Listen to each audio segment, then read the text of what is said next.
दादा 1932 का T shirt पहन के आए, काफी लंबे समय के बाद जो 1932 की तस्वीर विधानसभा में। देखिए, इस बार हमको लगा कि बोलने का, देखिए सबसे पहला बात है कि आप जब सदन में आते हैं तो कई तरीके से आप अपने आवाज़ को रखते हैं, या तो बोल के रखते हैं, या तो लिख के रखते हैं, या तो सांकेतिक रखते हैं, या तो शब्दों से रखते हैं। तो इस बार हमें लगा कि शायद इस बार बोलने का अवसर नहीं मिलेगा। सदन बाधित होने का संभावना पहले से था और मात्र 2 दिन का सत्र बचा है, जिसमें एक दिन तो गैर सरकारी संकल्प चला जाएगा, एक दिन बचा है। तो एक दिन में हम स्थान नीति पे बहस करें, नियोजन नीति पे करें, विस्थापन नीति पे करें, कृषि नीति पे करें, या किस विषय पे बहस करें, वो मैंने कम समय बचा है। इसलिए मैंने कहा कि कभी कभी शब्दों से, कभी कभी लेखों से, कभी कभी लेखन से भी अपने संदेश को बताना चाहिए। इसलिए आज पूरे सदन में मैं 1932 खतियान ये टी शर्ट पहनकर था।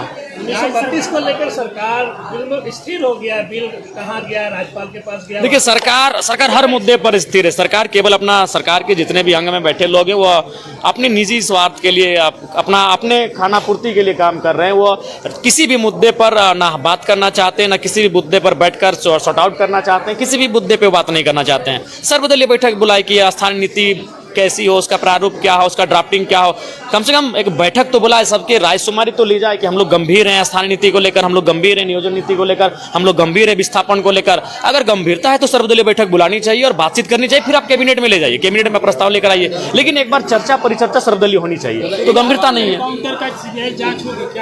देखिए, अब राज्य सरकार तो बहुत ही अकड़ के है उसमें। राज्य सरकार उल्टा एक वरिष्ठ नेता उनको अपराधी बना रहे हैं। अरे भाई, अगर ऐसे अपराधी बोलने गए हैं मात्र केस हो जाने से, तो राज्य के तमाम आंदोलनकारियों को आप अपराधी की लिस्ट में लाके खड़ा कर देंगे, तो वो तो बचना चाह रही है, उल्टा हुआ उनको अपराधी घोषित करने में लगी हुई है। तो क्या लगता है सूर्या हांसदा के मामले पे, नगरी जमीन के मामले पे, या फिर 1932 के खतियान मामले, सरकार की नीयत क्या लगता है? देखिए, सरकार, देखिए माननीय मुख्यमंत्री अच्छे इंसान हैं, दिल के साफ हैं, लेकिन एज ए पॉलिटिशियन उनका विजन बिल्कुल भी नहीं है।